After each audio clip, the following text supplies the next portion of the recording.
O materialismo pré-marxista considerava os problemas do conhecimento sem ter em conta a natureza social dos homens nem o desenvolvimento histórico da humanidade. Por essa razão, era incapaz de compreender que o conhecimento depende da prática social, quer dizer, depende da produção e da luta de classes. Os marxistas pensam, acima de tudo, que a atividade dos homens na produção constitui justamente a base da sua atividade prática, o determinante de todas as outras atividades. O conhecimento do homem depende essencialmente da sua atividade de produção material, durante a qual vai compreendendo progressivamente os fenômenos da natureza, as suas propriedades, as suas leis, assim como as relações entre ele próprio, homem, e a natureza. Ao mesmo tempo, pela sua atividade de produção, ele aprende a conhecer em graus diversos, e também de uma maneira progressiva, certas relações que existem entre os próprios homens. Todos esses conhecimentos não podem ser adquiridos fora da atividade de produção. Na sociedade sem classes, todo indivíduo isolado, enquanto membro dessa sociedade, colabora com os demais, entra em determinadas relações de produção com estes e entrega-se a uma atividade de produção orientada para a solução dos problemas relativos à vida material dos homens.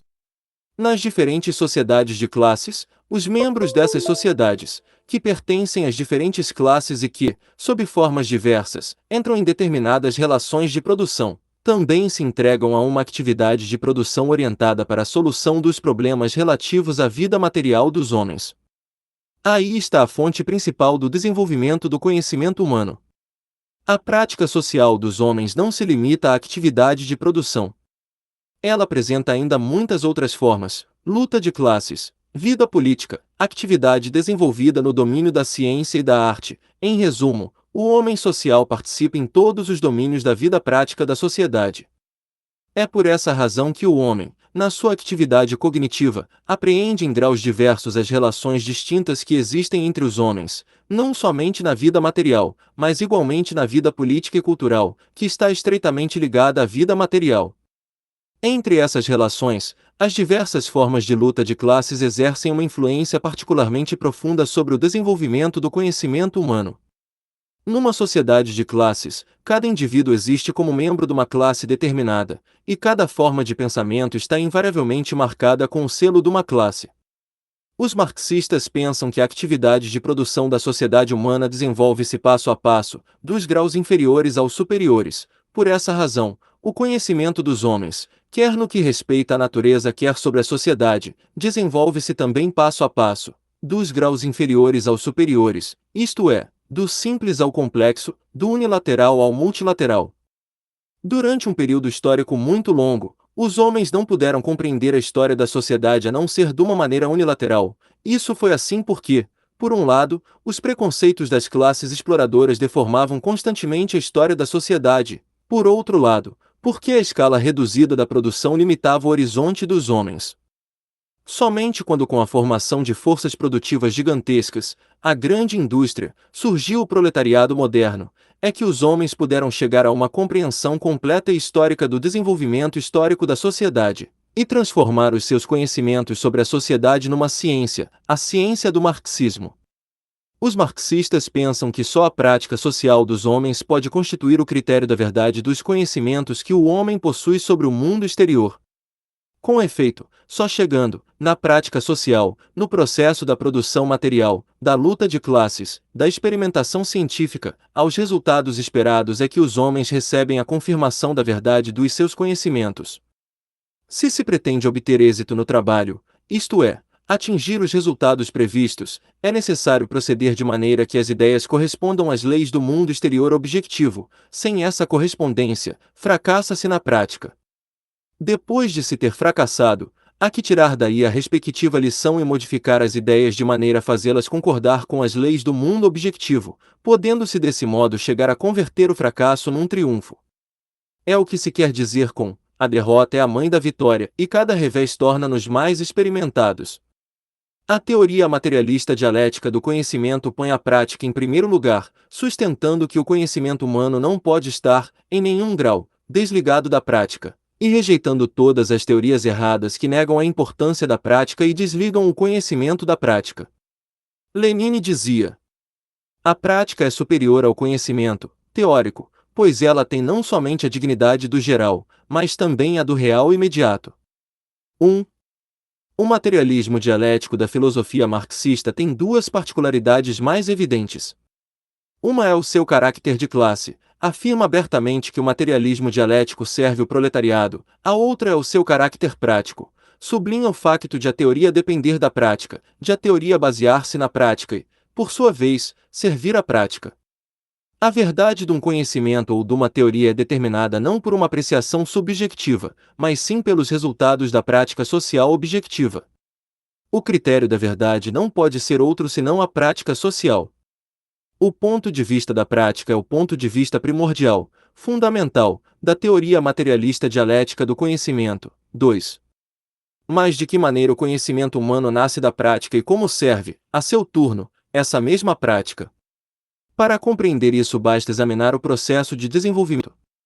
Com efeito, no processo da sua atividade prática, os homens não veem, ao começo, senão o aspecto exterior dos diferentes fenômenos encontrados ao longo desse processo, eles veem aspectos isolados dos fenômenos, a ligação externa dos fenômenos isolados.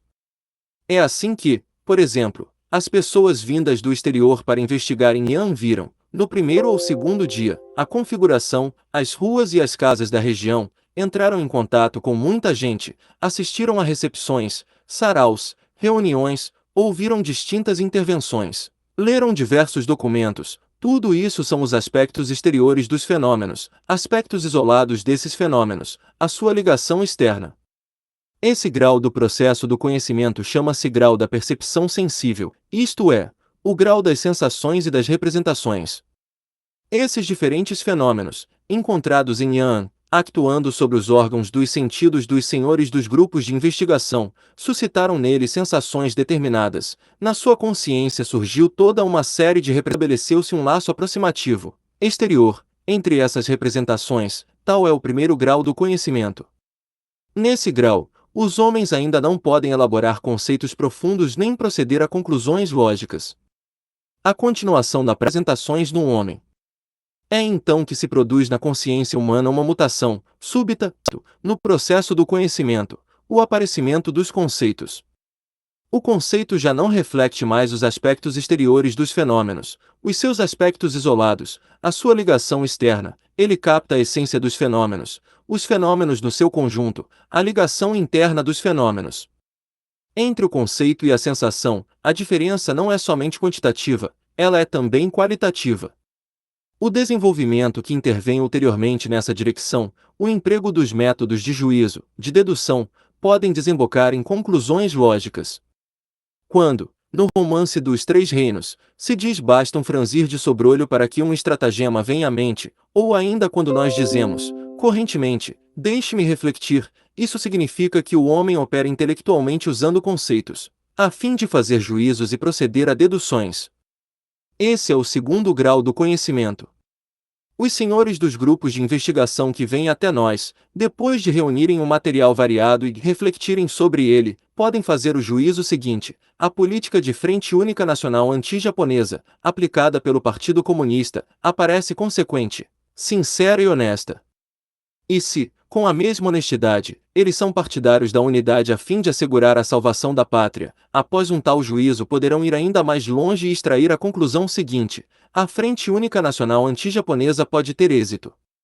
No processo geral do conhecimento de qualquer fenômeno pelos homens, esse grau dos conceitos, dos juízos e das deduções aparece como um grau ainda mais importante, o grau do conhecimento racional.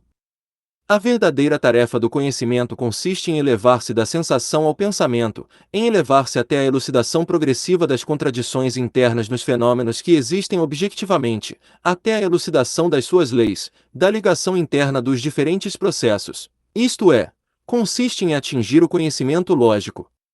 Nós repetimos, o conhecimento lógico difere do conhecimento sensível na medida em que o conhecimento sensível abraça aspectos isolados dos fenômenos, os seus aspectos exteriores, a ligação externa dos fenômenos, enquanto que o conhecimento lógico, fazendo um enorme passo em frente, abarca os fenômenos por inteiro, a sua essência e a ligação interna dos fenômenos, eleva-se até ao ponto de evidenciar as contradições internas do mundo objetivo e, por isso mesmo, pode chegar a dominá-lo.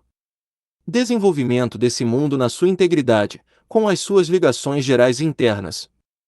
Uma tal teoria materialista dialética do processo de desenvolvimento do conhecimento, fundada na prática, indo do superficial ao profundo, era desconhecida antes do marxismo. Foi o materialismo marxista que, pela primeira vez, resolveu corretamente esse problema, pôs em evidência, de uma maneira materialista e dialética, o movimento do conhecimento segundo a linha do seu aprofundar contínuo, o movimento progressivo do conhecimento dos homens, como seres sociais, na prática complexa e constantemente repetida da produção e da luta de classes, o movimento do conhecimento sensível ao conhecimento lógico. Lenin dizia: as abstracções de matéria e de lei natural, a abstracção de valor, etc. Numa palavra, todas as abstracções científicas, justas, sérias, não arbitrárias, refletem a natureza mais profundamente, mais fielmente, mais completamente. 3. O marxismo-leninismo considera que os traços distintivos dos dois graus do processo do conhecimento consistem no facto de o conhecimento intervir, no grau inferior, enquanto o conhecimento sensível, ao passo que intervém, no grau superior, como o conhecimento lógico. Todavia, esses dois graus constituem os graus de um processo único do conhecimento. O conhecimento sensível e o conhecimento racional diferem pelo seu caráter, mas não estão separados um do outro, estão unidos na base prática. A nossa prática testemunha que os fenômenos de que temos uma percepção sensível não podem ser imediatamente compreendidos por nós, e só os fenômenos compreendidos podem ser sentidos de uma maneira mais profunda. A sensação não pode resolver mais do que o problema dos aspectos exteriores dos fenômenos, o problema da essência não pode ser resolvido senão pelo pensamento teórico. A solução desses problemas não pode separar-se em grau nenhum da prática. Todo aquele que quiser conhecer um fenômeno não poderá consegui-lo sem pôr-se em contato com esse fenômeno, isto é, sem viver, entregar-se à prática, no seu próprio seio. Era impossível conhecer de antemão as leis da sociedade capitalista enquanto se estava vivendo a sociedade feudal, dado que o capitalismo ainda não tinha surgido e faltava a prática correspondente. O marxismo só podia ser produzido pela sociedade capitalista. Na época do capitalismo liberal, Marx não podia conhecer concretamente, de antemão, certas leis próprias da época do imperialismo, dado que o imperialismo, estado supremo do capitalismo, ainda não tinha feito a sua aparição, e faltava a prática correspondente. Só Lenin e Stalin puderam assumir essa tarefa. Marx, Engels, Lenin e Stalin puderam criar a sua teoria não só em razão do seu gênio mas, sobretudo, porque tomaram pessoalmente parte na prática, correspondente a essa época, da luta de classes e das experiências científicas. Sem essa última condição, nenhum gênio teria podido chegar ao sucesso.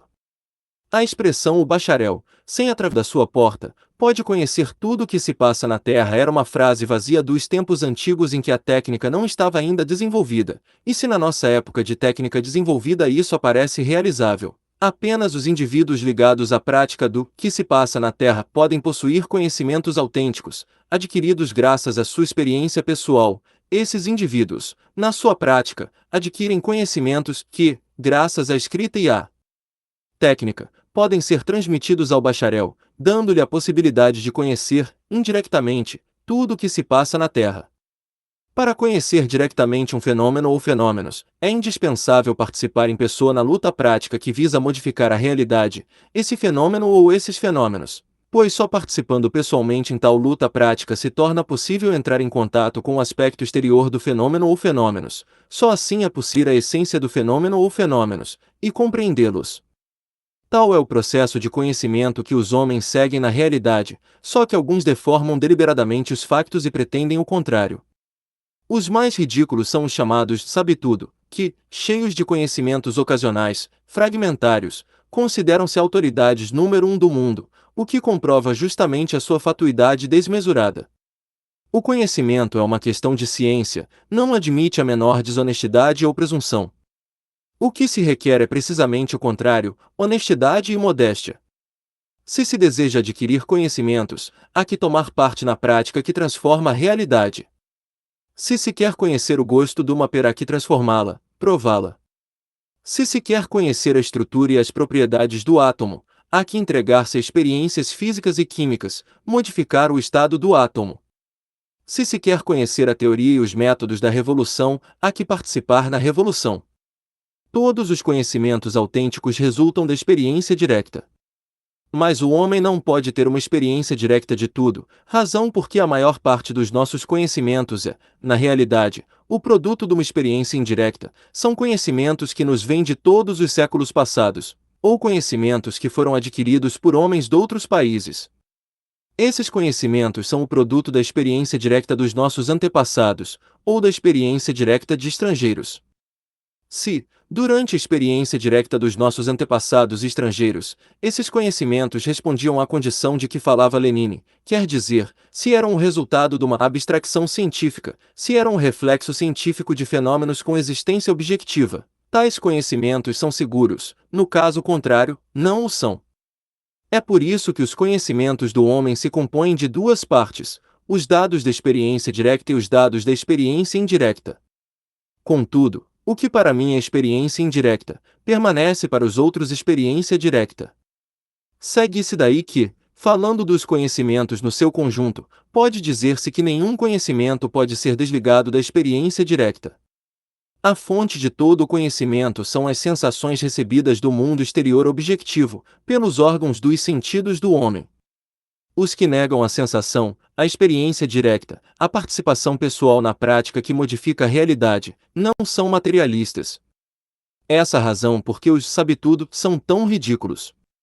Os chineses têm um velho provérbio que diz: se não se penetra no covil do tigre não se lhe podem apanhar as crias. Esse provérbio é verdadeiro para a prática humana e, na mesma medida, para a teoria do conhecimento. O conhecimento desligado da prática é inconcebível. Para pôr em evidência o movimento materialista dialético do conhecimento, que surgiu na base da prática modificadora da realidade, movimento conhecimento segundo a linha do aprofundar progressivo, vamos dar ainda alguns exemplos concretos. No período inicial da sua prática, período da destruição das máquinas e da luta espontânea, o proletariado, no seu conhecimento da sociedade capitalista, apenas se encontrava no grau do conhecimento sensível e não conhecia mais do que os aspectos isolados e a ligação externa dos diferentes fenômenos do capitalismo. Nessa época, o proletariado ainda não era mais do que aquilo a que se chama uma classe em si.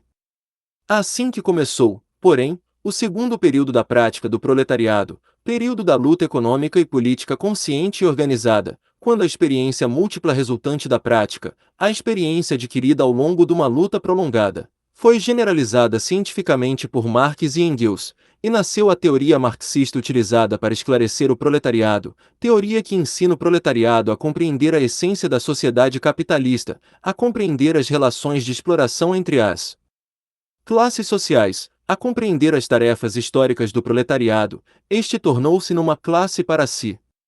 Esse foi o caminho que seguiu o povo chinês no seu conhecimento do imperialismo. O primeiro grau foi o do conhecimento sensível, superficial, o da luta indiscriminada contra os estrangeiros, a época do movimento do Reino Celestial Taiping, do movimento de Ye Tuan e outros. Só o segundo grau é que foi o do conhecimento racional, quando o povo chinês divisou as diferentes contradições internas e externas do imperialismo, quando viu a essência da opressão e da exploração das grandes massas populares da China pelo imperialismo aliado à burguesia compradora chinesa e à classe feudal chinesa, conhecimento racional que começou com o período do movimento de 4 de maio de 1919. Vejamos agora a guerra. Se a guerra fosse dirigida por pessoas sem experiência militar, no começo, elas não poderiam compreender as leis profundas que regem o desenrolar de uma dada guerra concreta, por exemplo, o desenrolar da nossa guerra revolucionária agrária dos últimos 10 anos. No início, elas não poderiam adquirir senão a experiência da participação pessoal em numerosas batalhas, das quais um número importante se terminaria em derrotas. Contudo, essa experiência, a experiência das vitórias, e sobretudo, a das derrotas, dar-lhes-ia a possibilidade de compreender os elementos de ordem interna que marcam toda a guerra no seu conjunto, quer dizer, as leis dessa guerra concreta, de compreender a estratégia e a tática e, em consequência, dar-lhes-ia a possibilidade de dirigir a guerra com segurança. Se se confiasse nesse momento a direção da guerra a um homem desprovido de experiência, ele não poderia compreender as leis reais da guerra senão depois de ter sofrido uma série de derrotas, isto é, depois de ter adquirido experiência. Com frequência, Ouvem-se certos camaradas, que não se decidem a ocupar-se de tal ou tal trabalho, declarar que não estão certos de poder desempenhar-se da tarefa. Por que é que pensam assim? Porque não têm uma ideia sistemática do conteúdo e das condições desse trabalho, nunca tiveram ocasião de realizar um trabalho semelhante ou só raramente o fizeram. Eis porque, com relação a eles, nem sequer se pode falar de conhecimento das respectivas leis. Só depois de se ter analisado em detalhe, na sua presença, o estado e as condições desse trabalho, é que começam a experimentar mais confiança em si próprios e aceitam a responsabilidade da respectiva realização. Se essas pessoas se consagram durante um certo tempo a essa tarefa, adquirem experiência e, se tentarem honestamente ir ao fundo da situação concreta, em vez de considerar as coisas de uma maneira subjetiva, unilateral e superficial, tiram por si sós as conclusões relativas à maneira como convém efetuá-la, e metem-se com maior segurança ao trabalho. Só as pessoas que têm uma visão subjetivista, unilateral e superficial dos problemas, se lançam presunçosamente a dar ordens e instruções assim que chegam a um novo lugar, sem se informarem primeiro sobre as circunstâncias, sem procurarem ver as coisas no seu conjunto, a sua história e o seu estado actual considerado como um todo, nem aprender-lhes a essência, a sua natureza e a sua ligação interna com as outras coisas. É inevitável que tal gente tropece e caia. Em consequência, o primeiro passo no processo do conhecimento é o primeiro contato com os fenômenos do mundo exterior, o grau das sensações. O segundo é a síntese dos dados fornecidos pelas sensações, a sua ordenação e elaboração, o grau dos conceitos, dos juízos e das deduções. É somente em presença de um grande número de dados fornecidos pelas sensações, não dados fragmentários, incompletos, e só no caso de elas corresponderem à realidade, quer dizer no caso de não serem o resultado de um erro dos sentidos, que se torna possível, na base desses dados, elaborar conceitos corretos e formular uma teoria correta. Há aqui dois elementos importantes que convém especialmente destacar.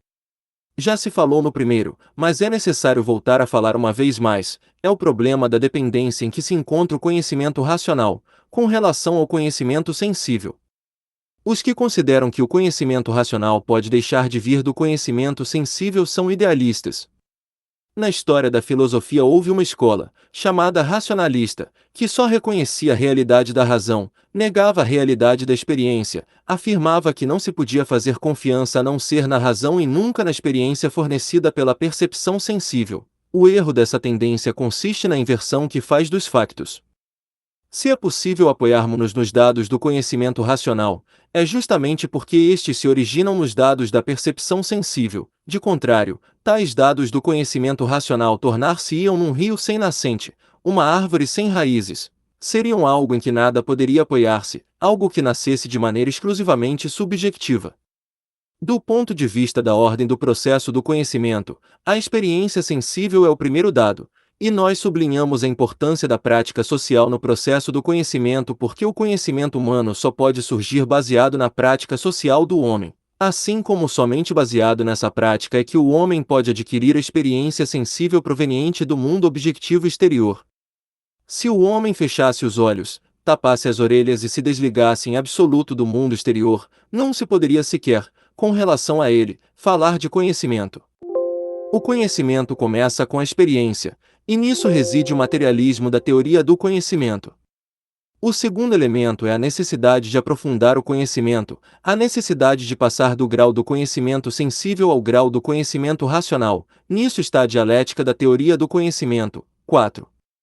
Pensar que o conhecimento pode deter-se no grau inferior, no grau do conhecimento sensível. Pensar que podemos apoiar-nos simplesmente sobre o conhecimento sensível e não sobre o conhecimento racional, significa repetir o erro, assinalado pela história, dos empíricos. O erro dessa teoria consiste na incompreensão do facto de que, embora os dados da percepção sensível sejam, sem dúvida alguma, o reflexo de certas realidades do mundo exterior objetivo, eu não abordarei aqui o empirismo idealista que limita a experiência ao que se chama introspecção. Eles são unilaterais, superficiais, sendo aquele reflexo um reflexo incompleto, que não reflete a essência dos fenômenos.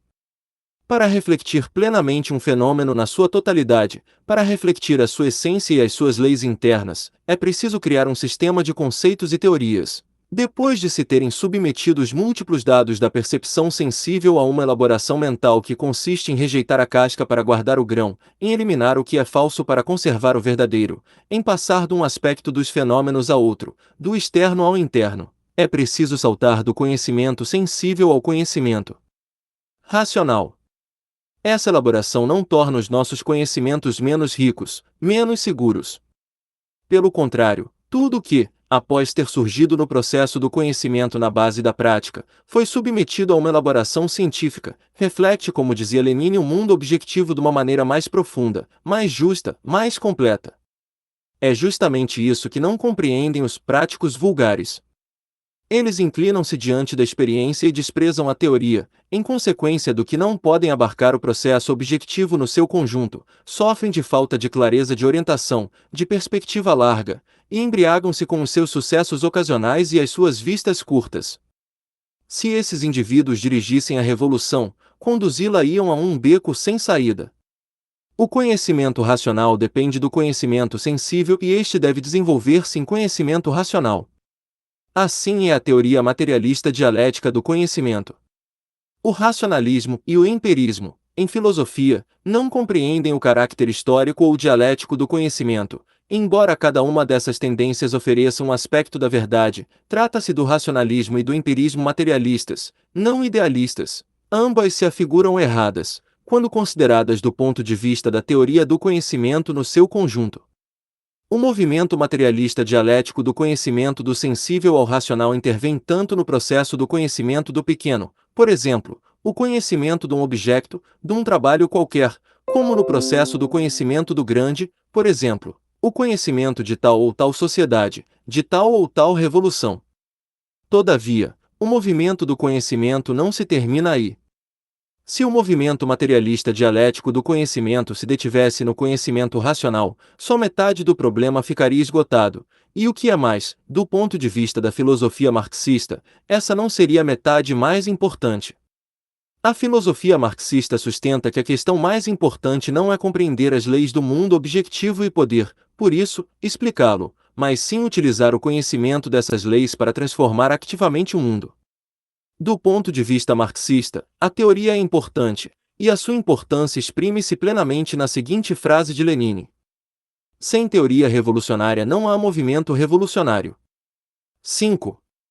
Contudo, o marxismo atribui uma grande importância à teoria, justa e unicamente porque ela pode guiar a atividade prática. Se, quando conhecemos uma teoria justa, contentamo-nos em fazer dela um simples tema de conversação e, em vez de a pormos em prática, deixamo-la de lado, essa teoria, por mais bela que seja, não poderá ter qualquer significação. O conhecimento começa pela prática, e uma vez adquirido o conhecimento teórico através da prática, há que levá-lo de novo à prática.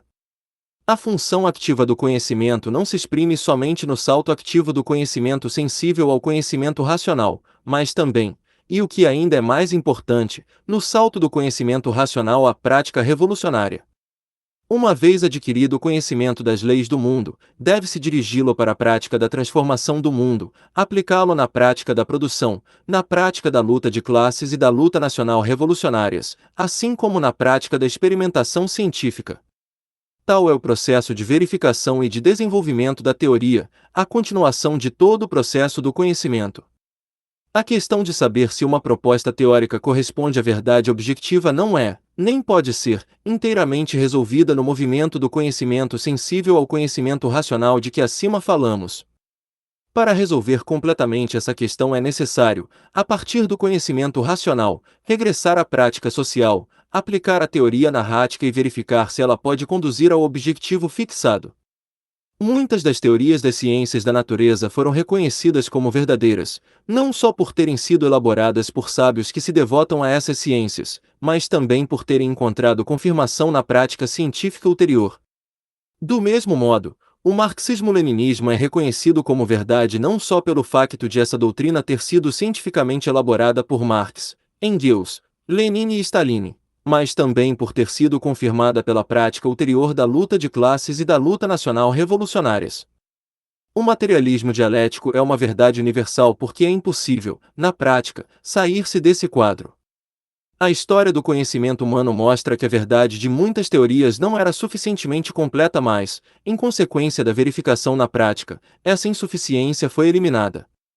Muitas teorias eram erradas, mas, em consequência da sua verificação na prática, os seus erros foram corrigidos. É por isso que a prática é o critério da verdade. O ponto de vista da vida, da prática, deve ser o ponto de vista primordial, fundamental, da teoria do conhecimento. 6. Stalin exprimiu-se de uma maneira notável a esse respeito. A teoria resulta sem objeto e não for ligada à prática revolucionária, exatamente como a prática resulta cega se a teoria revolucionária não ilumina o seu caminho. 7. É aí que se conclui o movimento do conhecimento? Nós respondemos sim e não.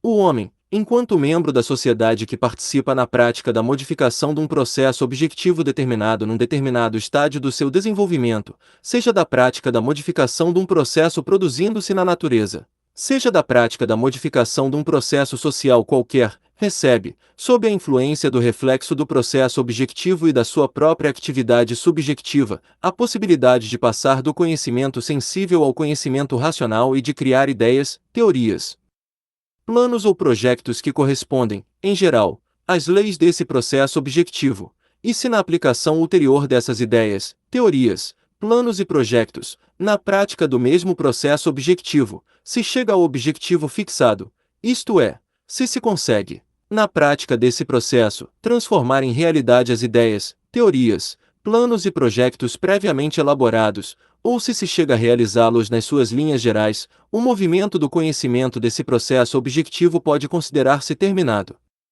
Por exemplo, no processo de uma modificação da natureza, a realização do plano de uma construção, a confirmação de uma hipótese científica, a criação de um mecanismo, a recolha de uma planta cultivada ou então, no processo de uma modificação da sociedade, o sucesso de uma greve, a vitória numa guerra, a execução de um programa de ensino, tudo isso significa que o objetivo fixado foi atingido. Contudo, de um modo geral, tanto na prática da modificação da natureza como na da modificação da sociedade, é extremamente raro que as ideias, teorias, planos e projetos previamente elaborados pelos homens se realizem sem sofrer a mínima alteração. Isso produz-se porque as pessoas que modificam a realidade encontram-se geralmente condicionadas por múltiplas limitações. Elas encontram-se limitadas não somente pelas condições científicas e técnicas, mas ainda pelo desenvolvimento do próprio processo objetivo e pelo grau em que ele se manifesta, por ainda não terem sido completamente esclarecidos os diferentes aspectos e a essência do próprio processo objetivo. Em tal situação, dada a formação na prática de circunstâncias imprevistas, as ideias, as teorias, os planos e os projetos resultam, muitas vezes, parcialmente modificados e, em alguns casos, até mesmo completamente. Isso significa que existem casos em que as ideias, teorias, planos e projetos, tal como tinham sido originariamente elaborados, não correspondem em parte ou no todo à realidade, resultam parcial ou totalmente errados.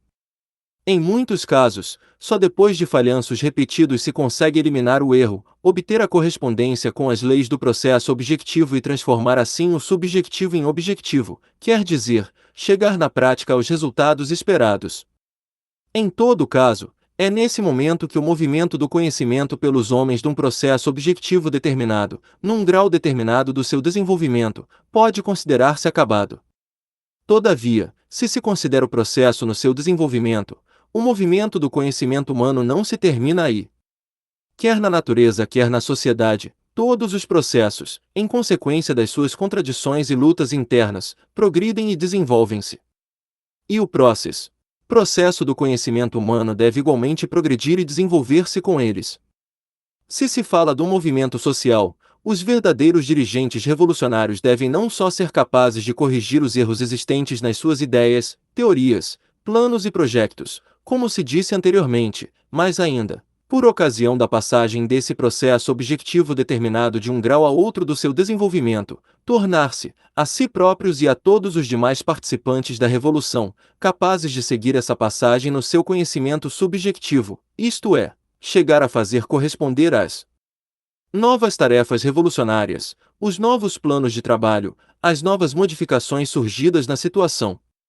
Num período revolucionário, a situação modifica-se muito rapidamente. Se a consciência dos revolucionários não chega a seguir com rapidez tais modificações, estes são impotentes para conduzir a revolução à vitória. Acontece frequentemente, porém, que as ideias se atrasam em comparação com a realidade. Isso dá-se porque o conhecimento humano está limitado por várias condições sociais. Nós lutamos contra os obstinados nas fileiras revolucionárias porque as suas ideias não seguem o ritmo das modificações da situação objetiva, o que na história se tem manifestado sob o ismo de direita. Esses indivíduos não veem que a luta dos contrários já fez avançar o processo objetivo, enquanto que o seu conhecimento permanece ainda no grau precedente. Essa particularidade é característica das ideias de todos os obstinados. As suas ideias estão desligadas da prática social, não podem colocar-se à frente do carro do progresso social e servir de guias. Eles não sabem mais do que ficar atrás e queixar-se de que o carro vai muito depressa, tentando puxá-lo para trás ou fazê-lo correr em sentido contrário. Nós lutamos igualmente contra os fraseadores de esquerda. As suas ideias aventuram-se para lá de uma etapa determinada do desenvolvimento do processo objetivo. Uns tomam as suas ilusões por realidades, outros tentam realizar à força, no presente, ideais que só são realizáveis no futuro. Desligadas da prática corrente da maioria das pessoas, desligadas da realidade actual, as suas ideias traduzem-se, na prática, em espírito de aventura. A ruptura entre o subjetivo e o objetivo, o separar o conhecimento da prática, são características do idealismo e do materialismo mecanista, do oportunismo e do espírito de aventura. A teoria marxista-leninista do conhecimento, que se caracteriza pela prática social científica, não pode deixar de lutar com resolução contra tais concepções erradas. Os marxistas reconhecem que no processo geral, absoluto, de desenvolvimento do universo, o desenvolvimento de processos concretos particulares é relativo.